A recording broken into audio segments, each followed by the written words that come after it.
Thank you very much. It's a pleasure to be here. It's always a pleasure to be here. I want to read a quote from Eduardo Galeano.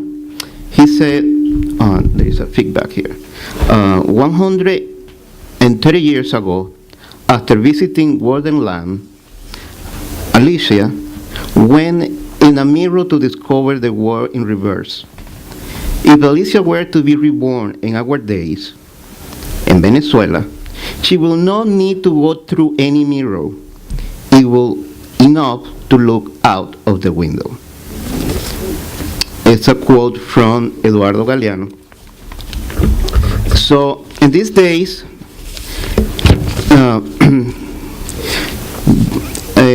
we have seen Venezuela in the news almost every day. But and this situation has been happening for almost 18 years already. What that means is that it's not Donald Trump, it's not Obama, it's not Bush, it's the establishment against Venezuela. So we are talking about the Pentagon and the State Department.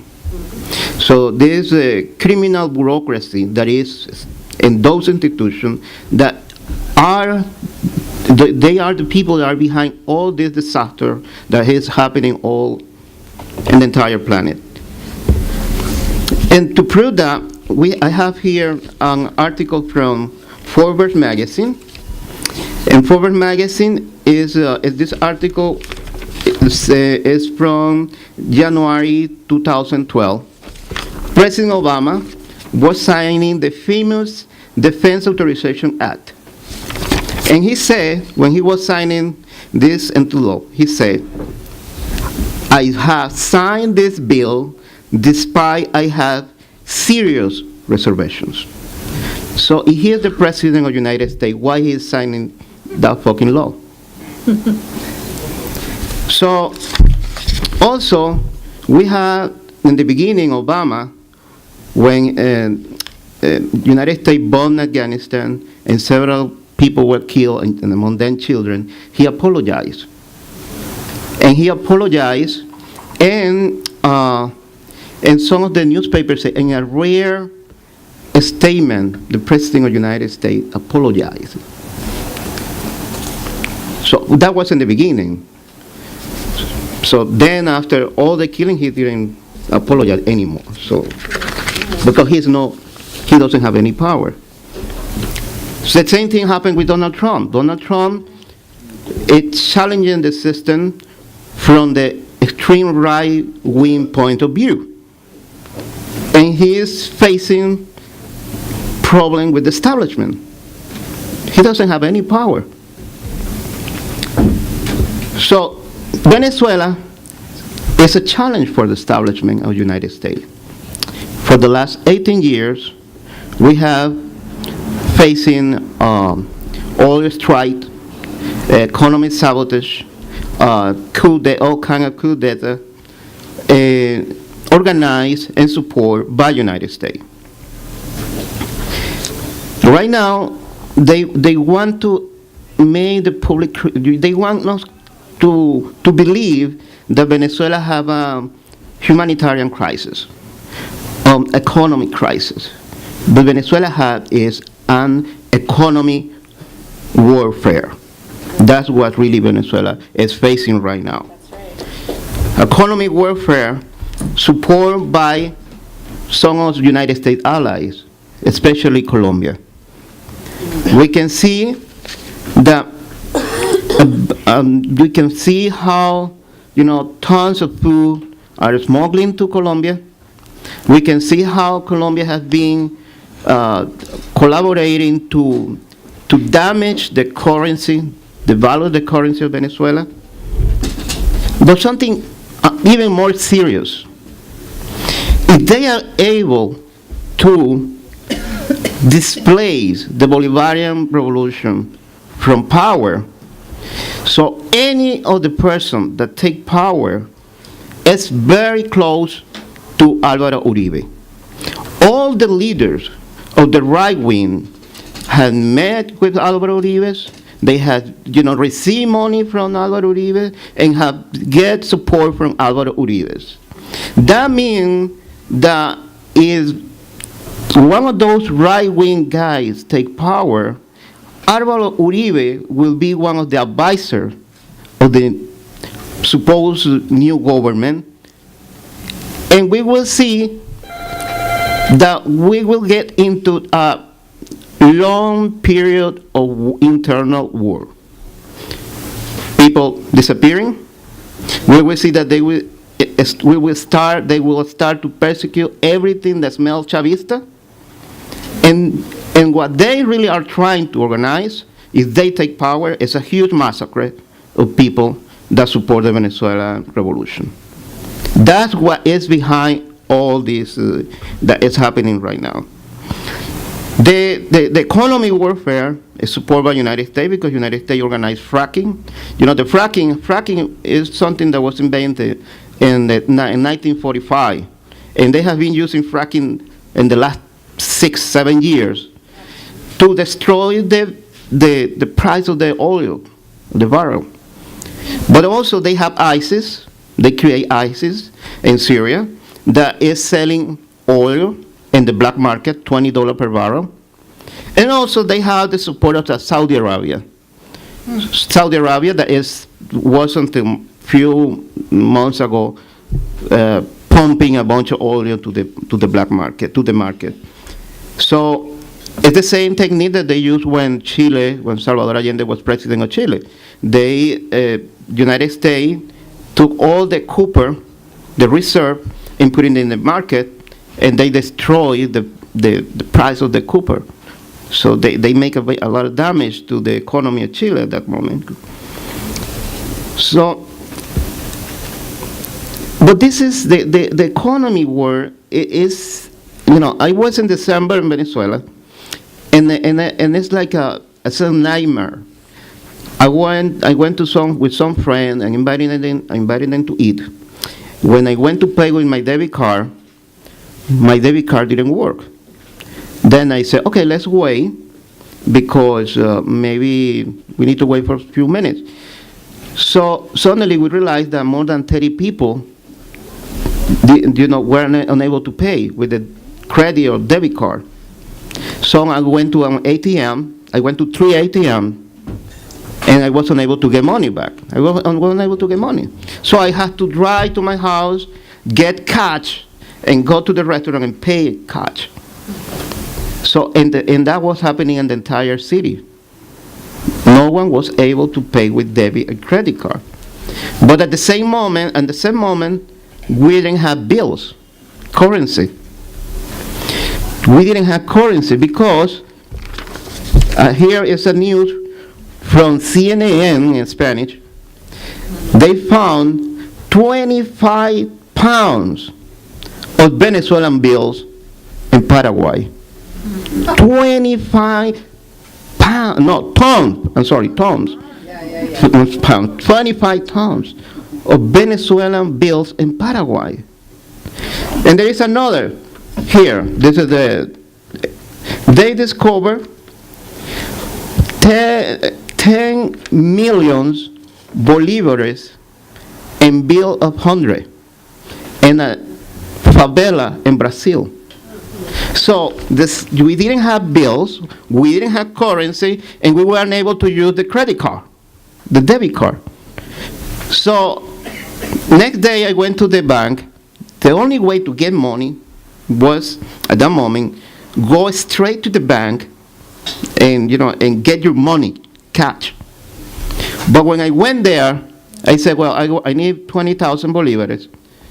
They gave me 20,000 bolívares and bill of 5, 10, and 20. So I have a huge packet of bills, and everybody had a huge packet of bill because the money was outside. The money was in another country. Then the president said that they know that around 60% of the bill were outside of the country. 60%. Was this economy disaster? impossible to do really anything. So this is a process that has been taking place for a long time.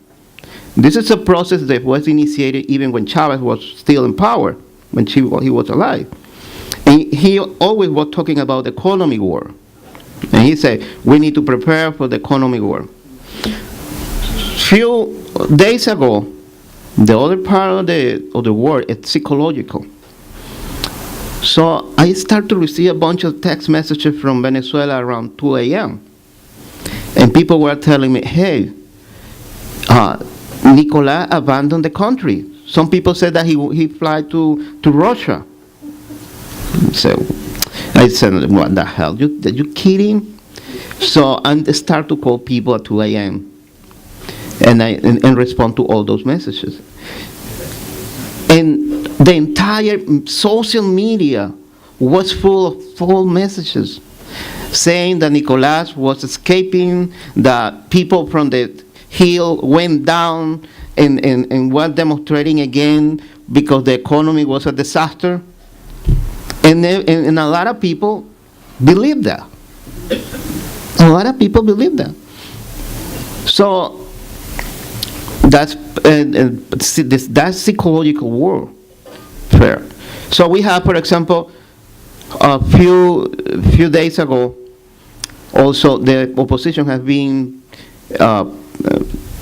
hiring people just to destroy places.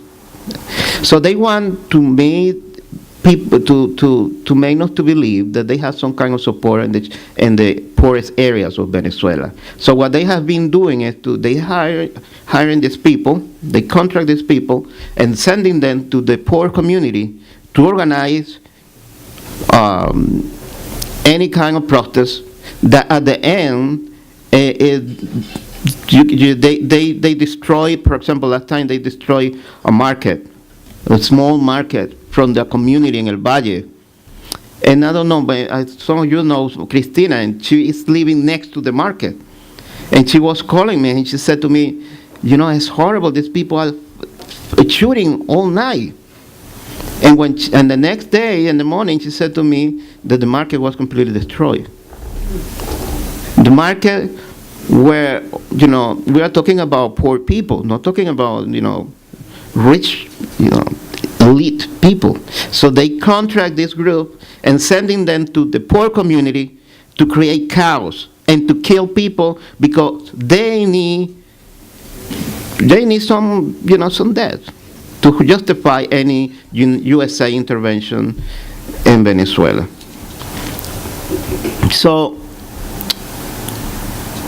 my opinion is that this situation is going to continue.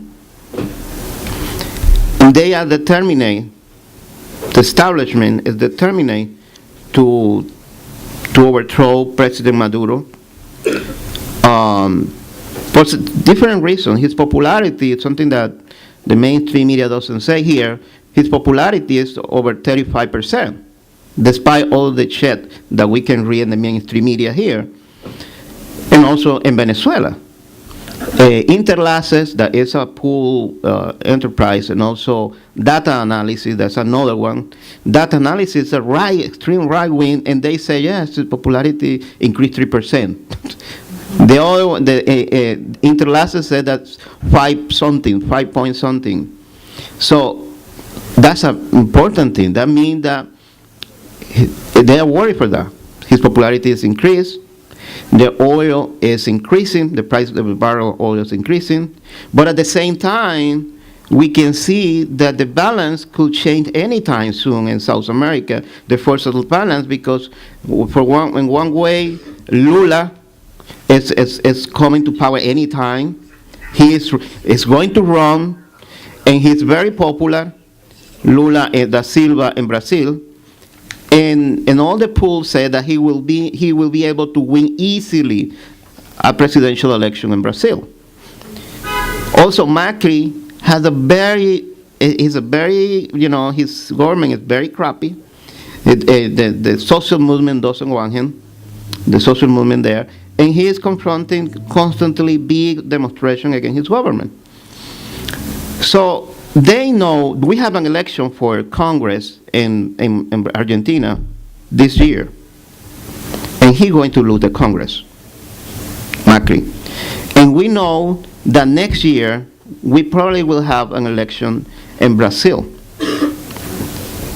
So that means that things could change soon, and they want to overthrow Nicolás Maduro before that happens. But at the same time, when you see that Nicolás Maduro is 35%, has 35% of popularity, you can see that he's more popular than Macri. He's more popular than Temer. Temer, his popularity is around 6%. And it's more popular than Bachelet in Chile. Can you imagine Bachelet? That is requesting to, and also Bachelet is pushing to remove Venezuela from, to punish Venezuela and the OAS.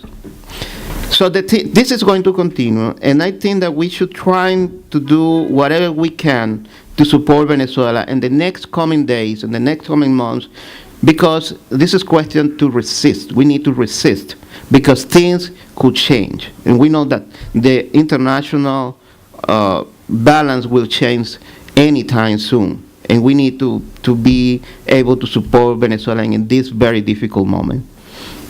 Thank you.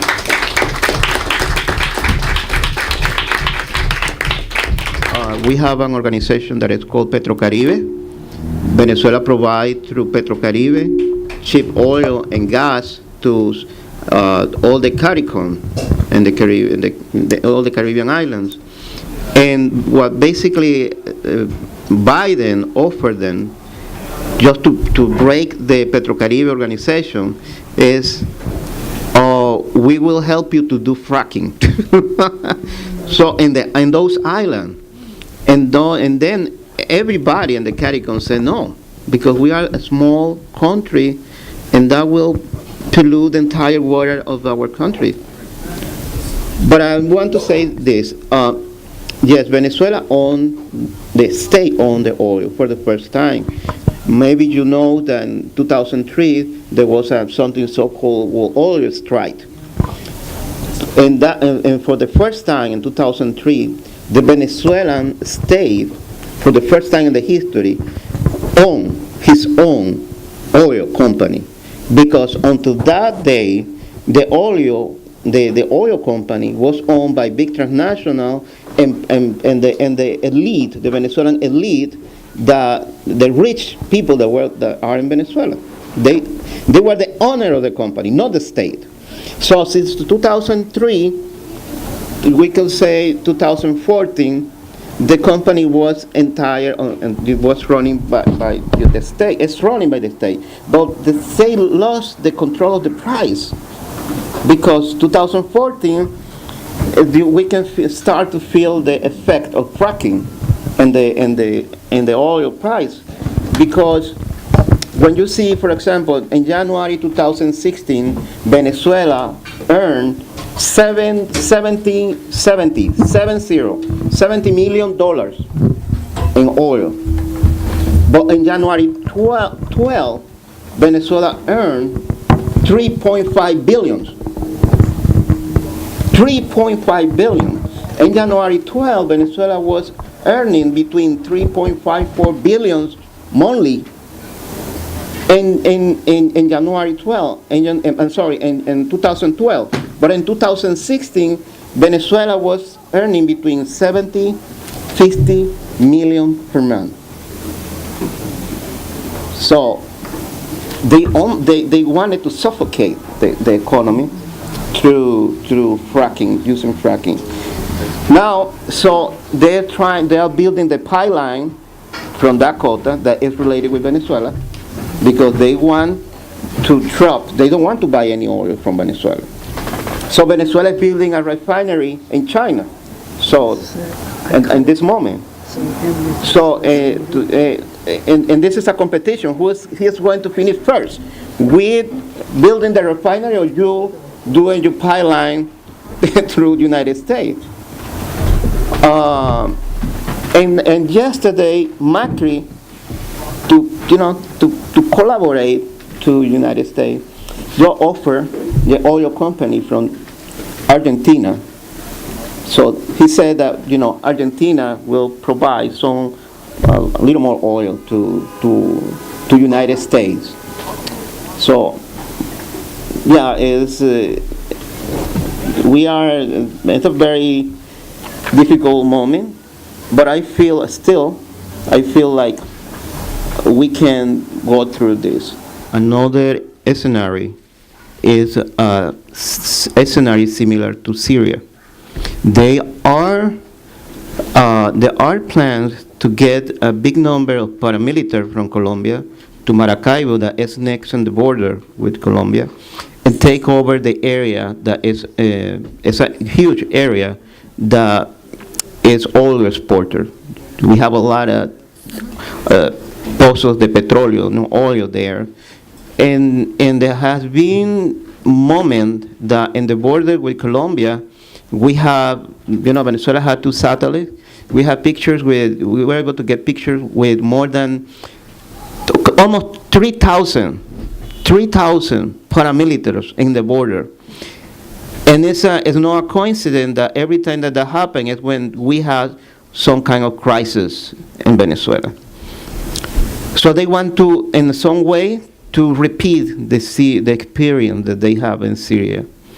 So in terms of food, yeah, people have food. The thing is that, you know, I was in December and I was telling everybody, hey, the New York Times, USA Today said we are eating here dogs and cats, and people were surprised and they were like, oh yes, we're eating hot dog. Hot dog. So that's what most of the people were saying. In terms of the OAS, Venezuela is dropping the OAS. It's a process that will take 24 months, 2 years. And it's dropping the OAS because Almagro, who is the general secretary of the OAS, have been trying to organize a group of friend countries to supervise Venezuela. But not only to supervise, also to create an international army to make peace in the country.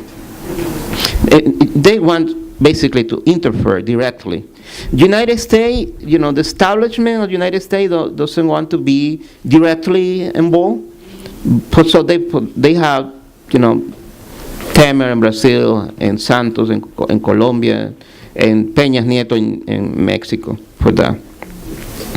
And the UN, and then yes, we see a few weeks ago, few days ago, on the December and yes, on the 19th, April 19th, we see President Maduro arming over 200 militia, and he said the 200 militia are receiving training, but we need to expand this militia to 500,000. 200,000 to 500,000 militia.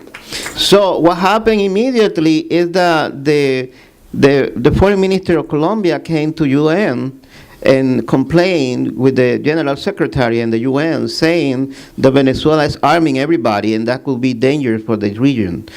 So the foreign minister for Colombia, that has 7 military bases in Colombia, that is in war for almost 60 years and has the biggest number of people displaced, is coming to the UN to complain because Nicolás Maduro is arming his own people and is giving them military training. So anyway, yes, in terms of Chile, yes, the government has been, you know, for example, the Battle of Chile, it's a very good documentary. I think that people should see it. It's a very long documentary, but if you see 35 minutes, 40 minutes, it's enough. And you will be able to see what's happening right now in Venezuela. So, and that documentary show every time in Venezuela for the national TV, all the time. So, but also, yes. The thing is that, you know, we have all these toys, and this is another kind of war. You can receive any kind of message, and you can really damage the brain of a bunch of people and get them in the street to demonstrate a government against their own government, no? So, and this is very, very difficult to control. So what you're receiving through your computer and through the cell phone is very dangerous. And that's the last thing that they have been doing. They have been trying to mobilize people against the government through a bunch of messages, through the, WhatsApp and whatever, and through their cell phone.